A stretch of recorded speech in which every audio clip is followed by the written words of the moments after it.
So today we are starting with your new book. We are starting with your credit risk, right? So we are starting with book number 2, which is credit risk, and we are doing your chapter number 1, which is your fundamental of credit risk. Good part here is that you already understand the fundamental of credit risk. Why? Because you have studied credit risk in your FRM part 1 also. We are doing your FRM part 2, right? So we are trying to stitch the whole framework together here. This section is very, very powerful because what is happening here is we are moving from who carries credit risk to how do they manage it, right? So that is what we are trying to understand. And we are looking at credit risk definition, we are looking at transaction types, we are looking at credit risk exposure, and we are discussing credit risk in a very holistic way, right? So that's the whole objective of what do you say, studying this fundamental of credit risk, right? So that's what the objective here is, right? So we'll try to connect different fundamentals with different things and try to have a holistic picture, right? So what is happening here in very, very short, right? What is happening here in very, very short. Okay, it's a kind of a revision, right? So the particular slide is setting up the architecture of your learning. So module 1 is about what is your credit risk, where does it come from, right? Module 2 is about how big is it. We look at the exposure. This is your foundational kind of thing before you can build your probability of default, your loss given default, your exposure default models, before you can talk about your IFRS 9 or Basel capital, before you can discuss your credit value adjustment or your counterparty risk. You must understand what exactly credit risk is. Why are we studying this? Because credit risk is the largest credit risk is the largest risk on a bank's balance sheet. It is the driver of your expected loss and your economic capital, the core input in your Basel capital rules, the core input in your IFRS 9 provisioning, the core input in your stress testing, your credit portfolio models, your CVA, counterparty risk, your XVA framework. So if you understand this module deeply, right, the rest of credit risk becomes quite structured and logical, right? So that is what our objective is. Fine. With that understanding, let's dig deeper now, right? So the first part, right, the first module here is we are looking at the credit risk definition and your transaction types, right? Topic here is topic number 1, credit risk. Topic number 2, insolvency versus default versus bankruptcy. Topic number 3, transaction that generate your credit risk. Again, the module is conceptual in nature, but extremely important. We are building your vocabulary kind of thing here. We're trying to understand what is insolvency, what is default, what is bankruptcy, what is the difference, right? If you mix up your insolvency and default in FRM, right, you will lose marks, right? That is what not is expected out of a good risk manager. So if you don't understand what transaction generate your credit exposure, you won't understand the exposure at default later, right? So it is the foundational architecture which we need to understand in the module 1. Okay. Now let's start with your credit risk. When you talk about credit risk, let's break this down properly. Credit risk is the probability that a creditor loses money if the borrower fails to honor your financial obligation. We break it down into many parts, right? One is there's a creditor, which is a lender, right? There is a borrower, which is a obliger. There is a probability of loss. So you need to notice something very subtle here, right? With that, credit risk is not just a default, it is the probability of loss due to failure to meet your obligations. So already we are thinking in terms of your probability of default, your exposure at default, your loss given default, which you have studied in FRM part 1 as well, right? So these three will dominate your entire FRM credit risk syllabus. So keep that in mind. Now, the next question is, how does the credit risk arise? So there are 3 ways. One is your inability to repay. Second is unwillingness to repay. Third is non-timeliness to kind of repay, right? So when you talk about inability to repay, this is your economic weakness. Example, there's a business failure, there is a revenue collapse, there is a macro shock, COVID, there is a sector disruption. This linked to your structural credit risk model like Merton model, business cycle model, stress testing, etc. Then there is unwillingness to repay. This is your behavior or political thing. Example could be sovereign refuses to repay, currency conversion imposed. Now we enter kind of your sovereign risk, your political risk, your country risk, your transfer risk, and this risk connects to your emerging market debt, connects to your credit default swap pricing, connects to your credit spread, right? Third is your non-timeliness. We need to understand that even delay creates your risk. Why? Because time has value, right? If payment is late, you lose your reinvestment income, you lose your liquidity stress kind of increases, funding cost may rise. So this connects to your liquidity risk, another FRM part 2 book, which we did just before this. And then funding liquidity stress, your asset liability management. So we need to see that how it is all connected, right? So credit risk is not isolated at all, right? So general principle which we need to understand here is that longer contract generally has higher credit risk. Why? Because if you have more time, you have more uncertainty. This links to your term structure of credit spread, links to your hazard rates, your duration of credit exposure, your IFRS 9 lifetime expected credit loss, very, very fundamental in nature, right? Then we talk about how credit risk is assessed using, right? The three core dimensions: amount of exposure, probability of default, recovery amount, and timing. This is the backbone of your expected loss. Expected loss is equal to probability of default into loss given default into exposure of default. This formula is what you need to remember. You've studied in FRM part 1 as well. Okay.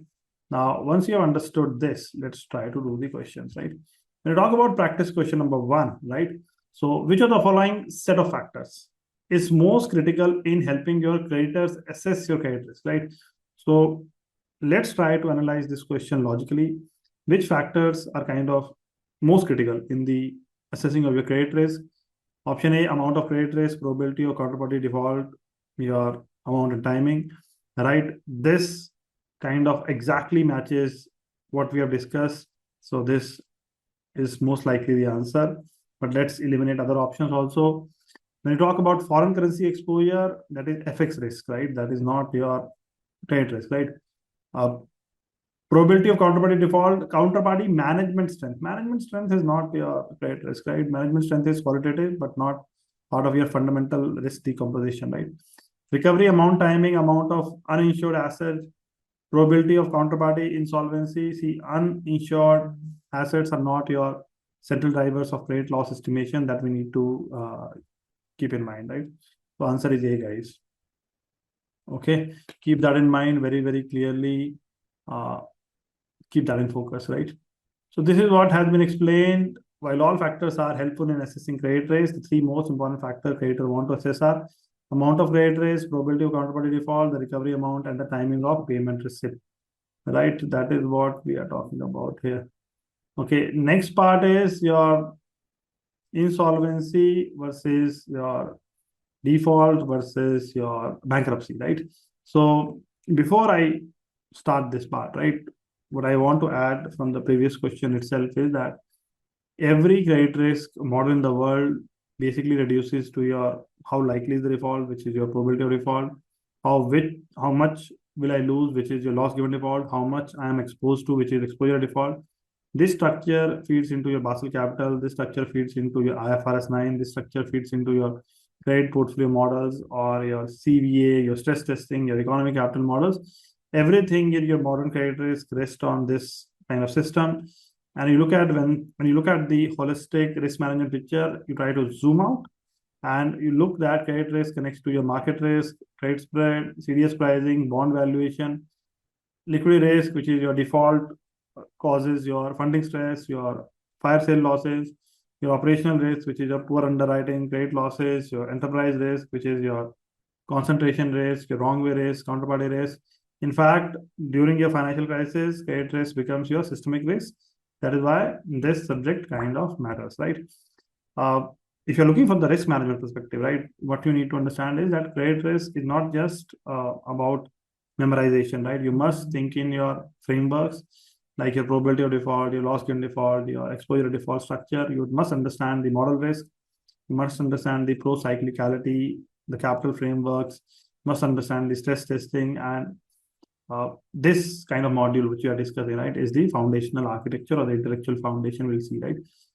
Then now we are going into the next part, which is your difference between insolvency versus default versus bankruptcy and type of transaction that generate your credit exposure and then how exposure kind of evolve over time, right? And once we have understood that, we'll try to build your expected loss models, your unexpected loss, your credit value at risk, your structure and reduced form models, which you study in the Hedge chapters, and your credit derivatives, right? So very, very vast. I'm just giving you the holistic picture by zooming out, but you need to understand where we are going and what we are doing. Okay. Now, when you're talking about your insolvency versus default versus bankruptcy, again, you are entering into one of the very specific distinction, a very important conceptual distinction in your credit risk. If you understand this properly, you will never confuse balance sheet weakness with your legal default again. And that distinction is critical not just for your passing of FRM, but for the real world risk management also, right? So when I talk about your insolvency versus default versus bankruptcy, this particular slide is quite foundational because in credit risk, small details matter, right? So many students and even your practitioner loosely use these terms interchangeably. These are not the same. Keep in mind. So when you talk about your insolvency, what is insolvency? Liabilities are greater than asset, right? It is like a negative equity. This is your balance sheet condition. Balance sheet condition, think structurally, asset minus liability is equal to equity. If obviously your liabilities are greater than your asset, then equity is negative. That means if the company liquidates today at the book value, creditors cannot be fully repaid. What is important to understand is that insolvency is an economic condition. It does not automatically mean your payment stops, right? The company can be insolvent but still paying your interest. Why? Because insolvency is about value, not your liquidities. This connects directly to your Merton structural model, where we'll see in the later on that how do you connect the firm value versus debt. There is a distance to default concept also ahead, the credit spread modeling also, your capital structure risk also, right? So in fact, the Merton model says that default occurs when the asset value falls below debt, right? Which will come ahead, right? So I'm just trying to correlate things which we'll see ahead. So insolvency is kind of deeply tied to your structural credit modeling. Then we talk about your default. Default is contractual. It means failure to meet your contractual obligation. When do you notice a different? Notice the difference. Default is about your cash flow timing. You can be solvent, but default, which is a temporary liquidity crisis. Insolvent, but not default, still meeting your payments. Default is what triggers your credit event. Default is what triggers your credit default swap payments or payouts, your regulatory capital classification, your IFRS 9 stage 3. This is uh, the event we model with, right? So when you look at your PD, probability of default, right, that is what we are trying to do, right? Okay. Then we have the bankruptcy, right? Bankruptcy we have. Now, when you talk about your bankruptcy, right? Bankruptcy is a what do you say, legal kind of thing, right? Bankruptcy is legal, a legal procedure when you know uh, where an entity typically in default seeks your legal protection through a court. Bankruptcy is legal. It's a court supervised process. So we now we have three dimensions.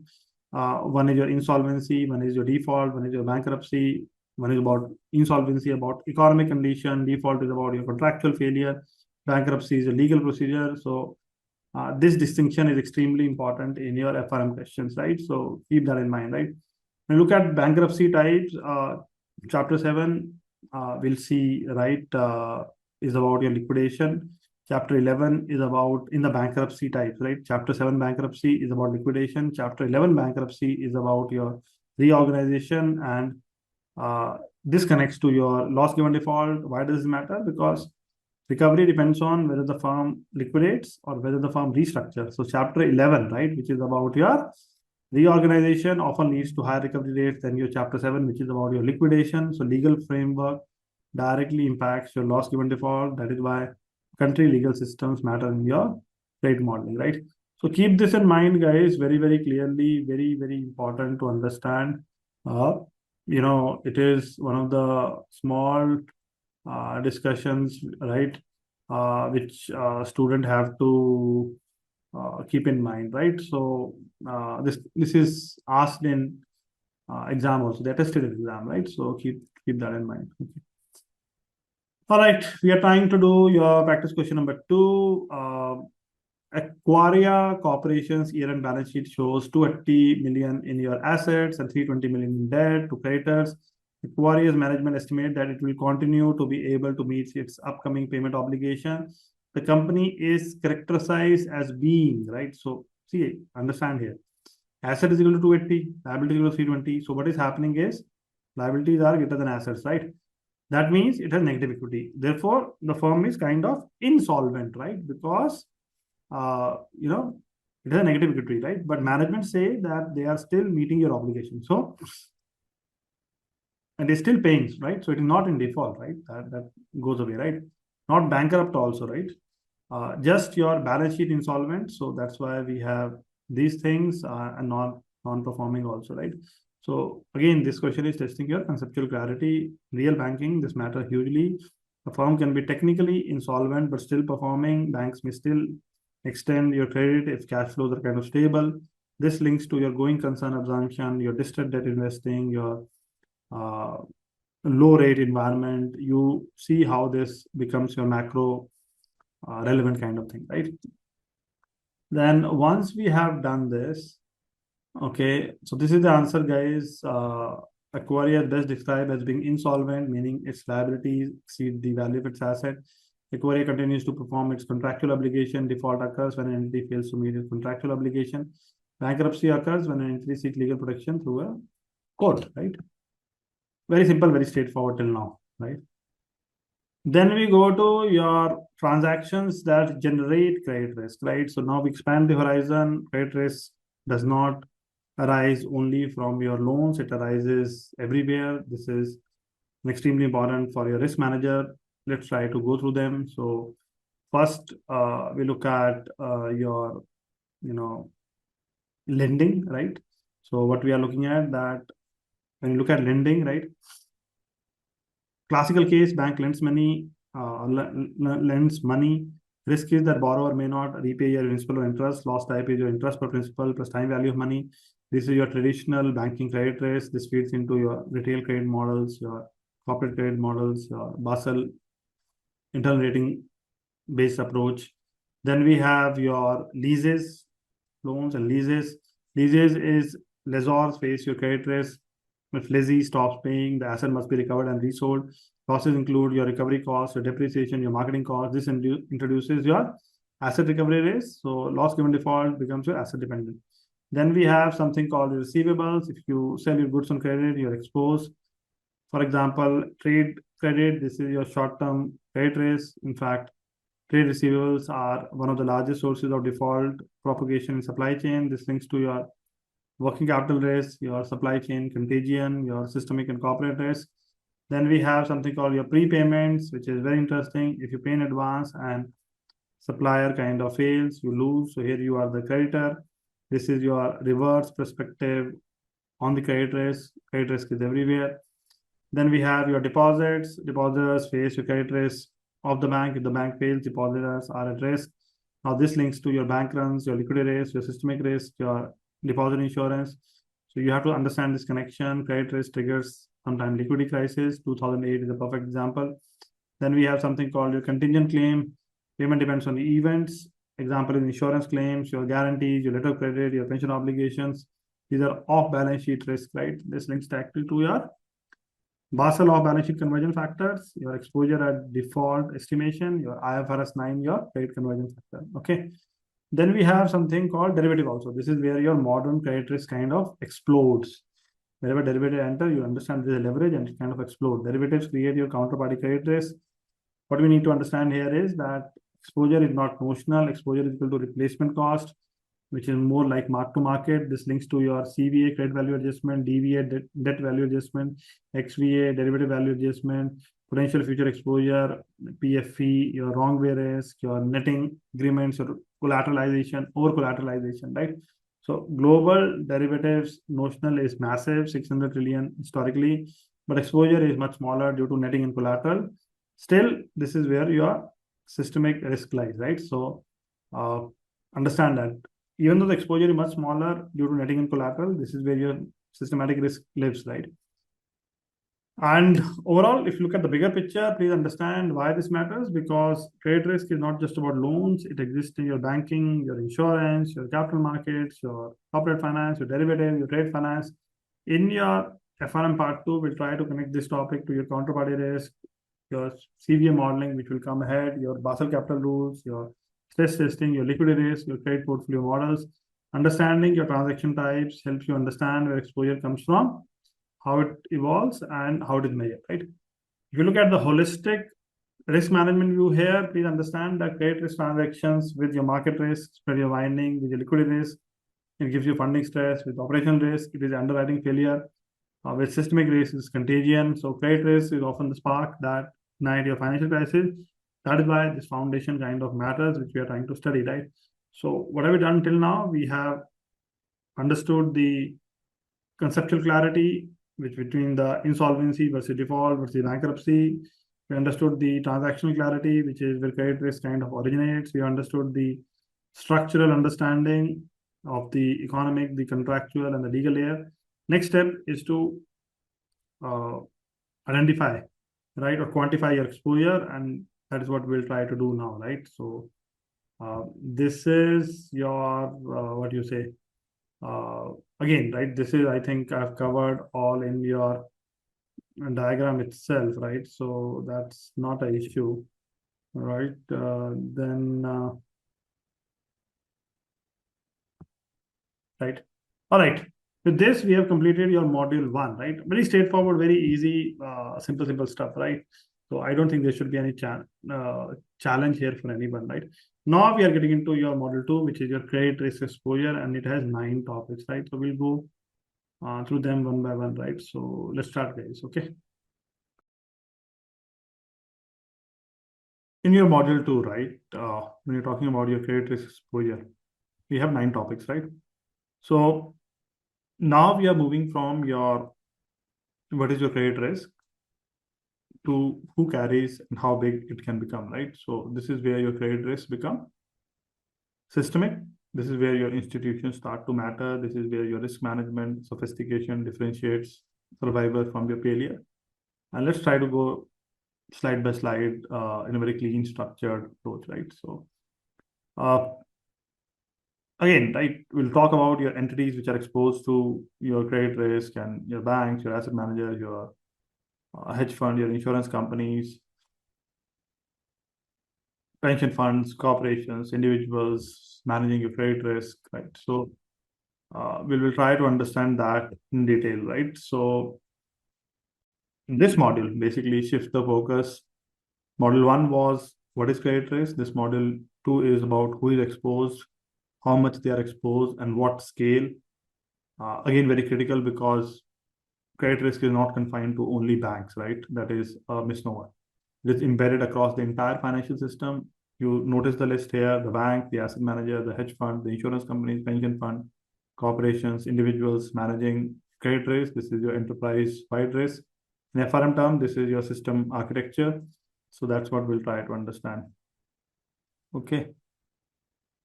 Then when we go to your entities which are exposed to credit risk, again, credit risk is a natural byproduct. This is a very important sentence to understand. Credit risk is not inherently bad. Please keep that in mind. It arises from your normal economic activity. Example, if you're selling goods on credit, if you're paying rent in advance, if you're making your deposits, buying your bond, credit risk is the cost of your economic growth. Without your credit, economies don't expand. So risk managers are not eliminating your credit risk. They are repricing. You're managing and controlling it. That distinction is very critical. In your everyday's example, when a business sells goods on credit, it becomes a lender. When a tenant repays the rent, tenant becomes exposed. This reinforces a very core idea that credit risk is relational.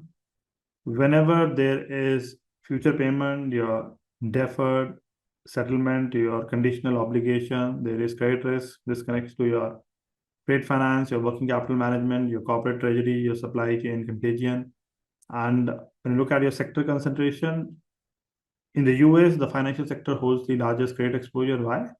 Because financial institutions use your intermediate credit, right? Banks, mutual fund, insurers, your pension fund, they hold your bonds, your loans, your derivatives. This concentration explains why your credit risk become kind of financial crisis. For example, 2008 mortgage credit risk leads to a banking crisis, a global systemic risk. So understanding your exposure concentration is key for your macroprudential regulation, your stress testing, your systemic risk measurement, right? That we need to keep in mind. All right.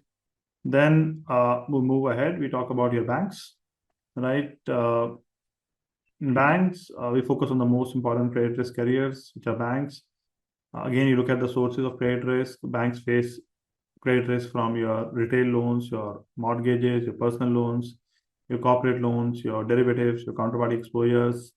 you need to notice something important here, that traditional credit risk is equal to loan book. Modern credit risk is more about your counterparty plus your derivative plus your structured finance, right? So there is a difference, right? Traditional credit risk is loan book. Modern credit risk is about your counterparty plus your derivatives plus your structured finance. And this connects directly to your Basel capital framework, your counterparty credit risk, your CVA capital charge, your exposure at your default models, right? And we need to have a risk management sophistication. Banks are highly advanced in managing your credit risk. They use your internal rating system. They use the PD, LGD, EAD models, stress testing, portfolio concentration limits, economic capital frameworks. But risk appetite has declined in recent years. Why? Because post 2008, regulation increased, capital requirements kind of increased because of regulation. This links to your Basel III, your capital conservation buffers, your counter-cyclical capital buffers, which is covered in your operational risk, right? Then we understand the collateralized lending risk, which comes through repos. Again, very, very critical. Repos are generally your instrument for your, what you say, the short-term secured lending, right? Banks lend cash, receives bonds as collateral, but the key idea here is that collateral doesn't, or collateral does reduce your risk. It does not eliminate your risk. Why? Because collateral has market risk. If market moves sharply, collateral value falls. Now we have residual credit risk also. And this is the interaction of your credit risk plus your market risk. This is exactly how the, what you say, how your crisis kind of propagates, right? Which you need to understand. When you talk about your residual collateral risk, in fast-moving markets, bond price can fall, liquidity can evaporate, then collateral may not fully cover your exposure. This is your wrong way risk. This is your liquidity adjusted loss given default. This is your haircut risk. This is exactly what happened during your Lehman collapse. This is exactly what happened to your repo market stress. This is exactly what happened in your sovereign debt crisis. Then look at your derivative counterparty exposure. Now we enter the advanced territory. Derivatives create mark-to-market exposure. Exposure fluctuates daily. This links directly to your potential future exposure, your expected exposure, your credit value adjustment, your netting agreements, your margining system. Very, very heavily tested in your FRM part 2, right? Then we have something called your scale of exposure, right? Scale of exposure means large bank can have hundreds of billions of dollars in your derivatives receivable. Important insight here is that notional is not equal to exposure. Exposure is equal to your replacement cost after netting and collateral. Understanding this distinction is kind of crucial. Many students confuse your notional with the risk, right? Okay. So once we have got a hang of this idea, right?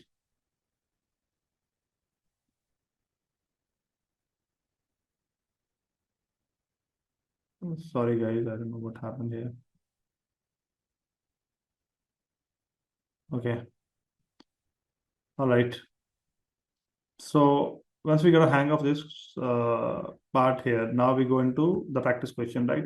A bank has entered into a $25 million 6-month repurchase agreement repo with an investment grade corporate client, collateralized by 26 million notional value, 10-year state bonds, right? The bank has what, right? So let's analyze this carefully. Bank has entered the $25 million repo, collateral is $26 million notional bond. Client is your investment grade. Question is, does the bank have credit risk or no, right? So if you look at all of the option, please understand bank has credit risk, right? Because collateral value may fall. Right? That is the reason. So let's also understand why your other options kind of are wrong. So if you look at your option number A, no credit risk because your repo matures before the bonds, it is wrong, right? Why it is wrong? Because maturity mismatch does not eliminate your price volatility. Bond price can fall anytime. No credit risk because the client is rated investment grade, therefore counterparty default is unlikely. Again, wrong. Investment grade reduces your probability of default. We understand, we agree. It does not reduce your probability of default to zero. That must be sufficiently understood. Credit risk is never zero. So no credit risk because the notional value of the bond exceeds the value of the repurchase agreement. Again, wrong because that's your current notional. But your market value can fall, liquidity can dry up, haircuts may be insufficient, collateral mitigates your risk, it does not eliminate it, right? So that is what we need to keep in mind very, very clearly. Okay.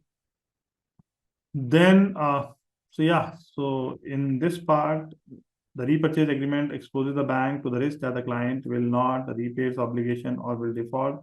Although the collateral mitigates this risk in a stress or unfavorable market, the collateral value may decline and no longer sufficiently cover the amount owed to the bank under the repurchase agreement. Okay. So that's what is the answer, right? So that's why D is the answer, guys. Repo exposes the bank to your counterparty default risk. Please keep in mind. Repo exposes the banks to your collateral market risk, right? It exposes the bank to your liquidity risk, right? This is a perfect example of an interaction between your credit risk and your market risk, right? And this interaction, you must understand, this is heavily tested in your FRM exam also, right? Now, before I start with the asset manager, right? You must understand holistically, right? Let's try to connect everything which you have studied till now, right? In a repo, if counterparty defaults, right, and bond prices fall and liquidity dries up, right, you get a systemic risk, right? This is how your credit risk plus your market risk plus your liquidity risk became the financial crisis risk, which happened in 2007 to 9, right? This is your enterprise risk interaction. Why this matter in FRM part 2, right? Why we need to understand this? Because this model is setting the stage for your exposure at default modeling, which will come ahead. Your counterparty credit risk, your credit value adjustment, your stress testing frameworks, your Basel capital treatment, right? So you must internalize credit risk is dynamic, your collateral is kind of imperfect, your institutions are interconnected. So that conceptual foundation you need to understand, that institutional perspective you need to understand, the interaction across risk types you need to understand, and real world systemic linkage you need to understand. That's why we'll study now the asset manager, the hedge fund, the insurance companies, and then I look at managing credit risk in different ways and the frameworks for that, right? So that's what our objective is now, right? So let's start with first, we are looking at now the asset managers. So here, until now, we are focused heavily on banks, but credit risk is not just a banking problem. It is a financial ecosystem problem. So we'll try to understand in a more structured, more intuitive, and more connected to the broader FRM part 2 framework, right? So this part, asset manager, think of asset managers as your professional risk allocators. They invest money on behalf of your clients, your mutual funds, your bond funds, your pension mandates, your ETFs, your institutional portfolios. So if you look at, they also have investment and risk objectives.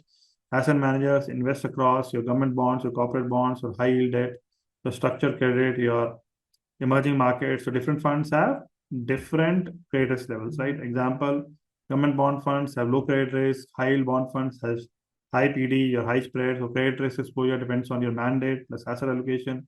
This connects to your portfolio credit risk model. This connects to your spread risk. This connects to your credit migration risk. This connects to your downgrade risk. And then we understand the role of risk management as well, right? So very important distinction here that portfolio manager takes your risk. Risk management team monitors your risk, right? They measure what? They measure your concentration risk. They measure your rating distribution. They measure your spread sensitivity. They measure your default exposure. They measure your liquidity risk, right? And these all things links to your credit war, credit value at risk, your expected shortfall, your stress testing of portfolio, right? So in FRM, what is important to remember is that asset manager primarily face your market-based credit risk, which is basically about spread widening, not your loan default directly, right? And then we look at the core objective, right? When you do a comprehensive or creditworthiness assessment, asset managers continuously evaluate your corporate issuer, your sovereign issuers, your structured product issuers. They care about your probability of downgrade. They care about your probability of spread widening. They care about your default risk, right? This directly tie up to your different models, which you'll see here, like your reduced form credit models, your hazard rates, your credit rating downgrades, right? So that is why we need to understand them in a better way. Okay. Then we have your hedge funds, right? When we talk about hedge funds, again, very important to understand, we are moving to something which is like an aggressive credit player, right? So hedge fund, we all understand, have high risk appetite. Hedge fund takes your leverage position. They invest in your distressed assets, distressed debt, sell your credit protection, buy your CDS, short credit. They often deliberately seek your credit risk, unlike banks. Unlike banks, they are not constrained by your deposit safety, right? This connect to your leverage risk, your liquidity spirals, your margin calls, and they consider default as an opportunity, right? Very important mindset difference we need to understand. Traditional asset managers avoid default, right? Your banks or asset managers both avoid default. Hedge fund trade default, right? So the strategies which they take, example is that they will buy distressed bonds at 40 cents, participate in restructuring, short your deteriorating credits, arbitrage your CDS versus bond, right? Again, this ties up to concepts like your recovery modeling, your bankruptcy valuation, your capital structure arbitrage, which say ahead. And there is a short selling and downside risk also. Short selling creates your systemic uh, asymmetric risk, right? If you short equity or bonds, potential losses can be very large. Example, there was a case such as your Melvin Capital, GameStop short squeeze which happened. This illustrated that credit risk plus market risk plus liquidity risk plus your leverage risk kind of interacting. That was your systemic fragility. Then, that's what we need to know for at least for the hedge funds, right? Once we have seen this, we go to your insurance companies, right? Now, see, there's the different mindset for each player, right? Asset managers think differently, hedge funds think differently, insurance companies think differently, right? Insurance companies are fascinating because they're both risk takers as well as your risk sellers, right? So, first, we need to understand that there are multiple sources of credit exposure. Insurance companies face credit risk through your investment portfolios, which are bonds, your reinsurance counterparties, your structured products. So you need to remember that insurers invest your premiums before paying your claims. So they hold massive bond portfolio. This connects to your asset liability matching, ALM, your duration matching, your spread risk, your underwriting risk. Insurer collects your premiums today, pay your claims later. If investments lose value due to your credit deterioration, capital may be insufficient. This links to your solvency capital framework, your risk-based capital, your regulatory stress testing. And then we look at your reinsurance credit risk. This is again very finer point, a subtle point, but very, very important. If insurer transfer risk to reinsurer, this is your counterparty risk. If reinsurer falls, it insures your insurer absorbs your losses. This is counterparty credit risk in disguise. This link directly to your credit concentration risk, your counterparty assessment, your systemic risk during your catastrophe. Uh, Again, so keep that in mind, right? So underwriting risk, investment related risk, and reinsurance credit risk. Okay. Now, once we have studied your insurance companies also, right? Then we go to another kind of player, which is your pension funds, right? Pension funds are generally your long horizon investor, right? What is the role of pension funds? They invest on behalf of future retirees. Liabilities are generally long dated, so they invest heavily in your corporate bonds, your sovereign bond, your credit enhancement. Credit risk kind of affects your future retirement payment. So there is exposure to the credit risk if pension fund holds, let's say, high yield debt.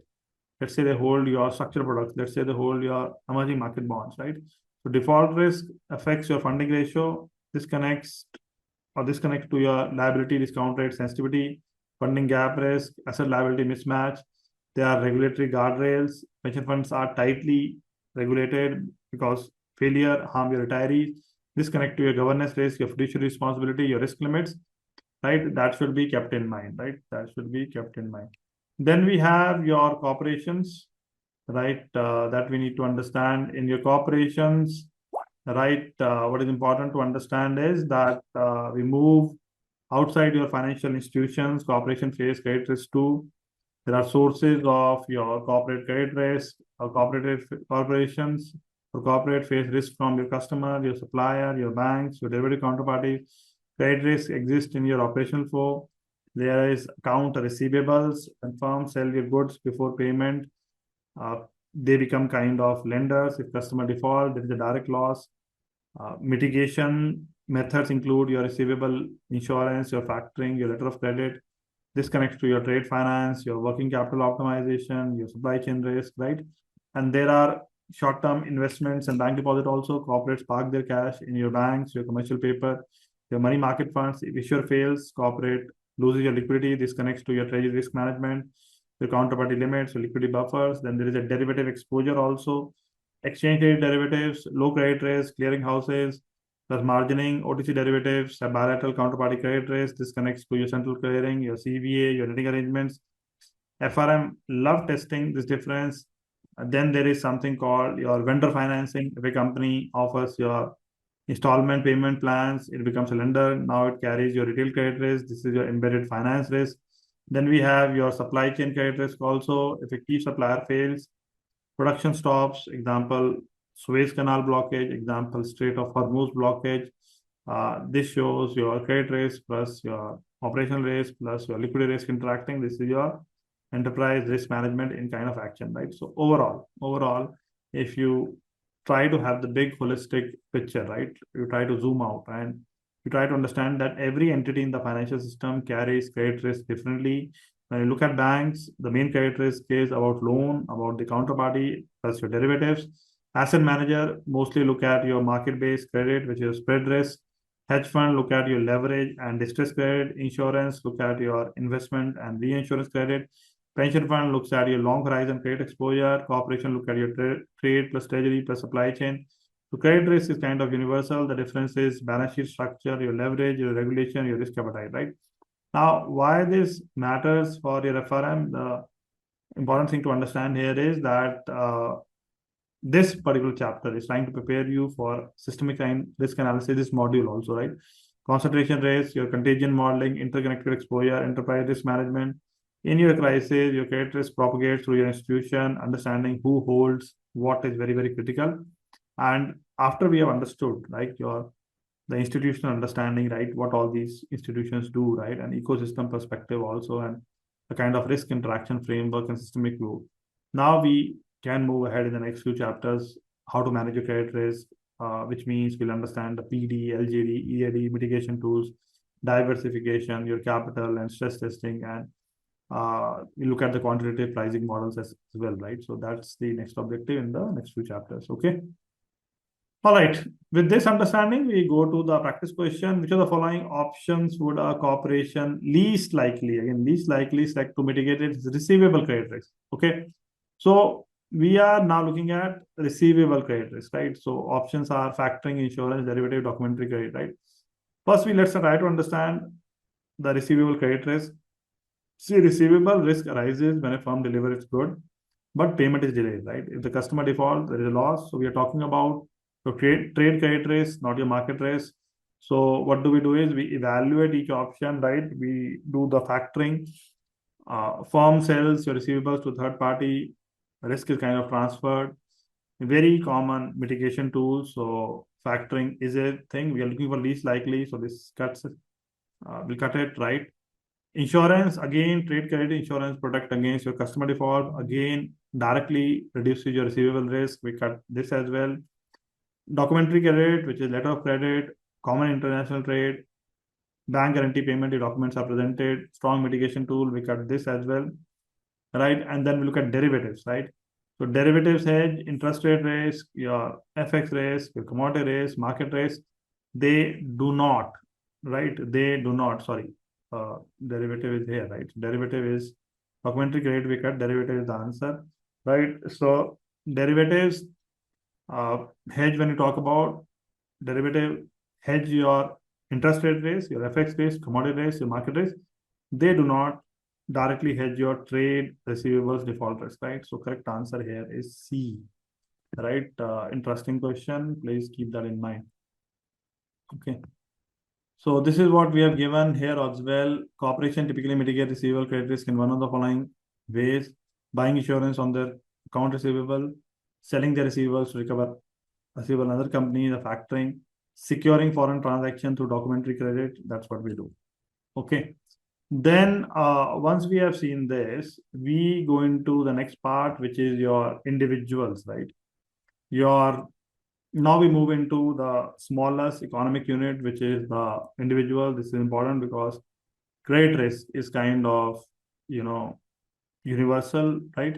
So we need to understand there is a prepayment risk. If you prepay for your travel, your online guide, your online goods or services, and seller fails, there is a loss. This is your counterparty credit risk at the retail level, right? Bank deposit risk, when individual deposit your money, they're effectively lending to banks. If bank fails, the depositor faces your credit exposure. This connects directly to your bank solvency, your deposit insurance system, your financial stability, right? That's what we need to know. Then we have your investment counterparty risk. If individual invest through your mutual fund, your brokerage, your asset manager, they face your custodial risk, your fund counterparty risk, your settlement risk. Even retail investors are embedded in the credit ecosystem, right? That we need to understand. Okay. And then we have your what you say uh, risk mitigation by your what you say insurance. So in some countries there is a federal deposit insurance. Basically, governments mitigate this by your deposit insurance. This reduces your bank run risk, your planning contagion. This is systemic risk contagion at your macro level that we need to understand. Okay. Then once we have seen that, we go to your managing of credit risk, right? Your managing of credit risk, what we need to understand is we're trying to come to the core point now. We're trying to understand why your credit risk management exists, right? And we are looking at your expected versus unexpected loss. Very, very important distinction. We have expected loss, which is your average anticipated loss, PD into LGD into EAD, bank price this into your spread. There is unexpected loss, volatility around your expected loss. Capital must absorb this. This is where your economic capital comes in, right? We have a survival, right? If trade losses exceed your capital, the firm fails, credit risk management ensures capital buffer is greater than your tail losses. This connects directly to your Basel capital framework, your stress testing, your scenario analysis. Then we look at your profitability as well. Good credit risk management, you avoid the bad loans, you improve your pricing, you optimize your portfolio. There's a poor credit underwriting, which destroys your return on equity. This is where your asset management and banking exposure become extremely relevant. Then we look at your return on equity as well. This is your delicate balance, more leverage, your higher ROE, but also your higher risk of insolvency. Firms must optimize your debt versus equity, your risk versus return, your capital versus growth. This is the capital structure theory interacting with credit risk. We need to understand the integrated framework. We have to need to zoom out. Credit risk management aims to price your expected losses, hold your capital for unexpected losses, diversify your exposure, mitigate by your collateral, your insurance, your guarantees, avoid your concentration risk across all entities, right? So banks have capital buffers, asset managers have diversification, corporations have factoring and insurance, insurers have reinsurance, individual has deposit insurance, different tools, same principle. And why we need to understand this module and this chapter properly, because this module is not just about descriptive in nature, right? It builds the architecture for the next few chapters. Like when we have to do the probability of default modeling, when we have to do the loss given default estimation, when we have to do the exposure default, which will come ahead in the subsequent chapters, guys. When we have to look at your credit portfolio models, your capital allocation, the stress testing, everything which is coming ahead quantitatively in FRM part 2 sits on this conceptual base. So now we have covered your entities which were exposed. Now we have covered how the exposure differs. And now we have covered the mitigation tools. We have covered the capital logic. We have covered the institutional perspective. Then we can deep dive into your, whatever expected loss, LGD, unexpected loss, capital modeling, etc. The next subsequent chapter, right?